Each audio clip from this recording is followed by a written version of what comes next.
Whew, medyo abala lang tayo sa ating negosyo. Papadala natin sa Samar 200 pieces of assorted moringa products.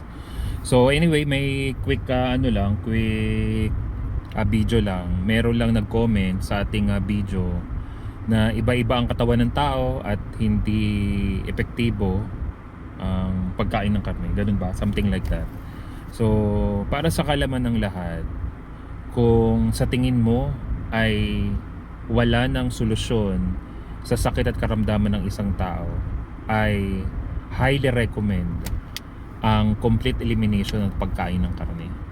Huwag po kayong kailangan nyo nang makawala sa isang impormasyon na binilog ang ating kaisipan for the longest time that we are not designed to eat meat.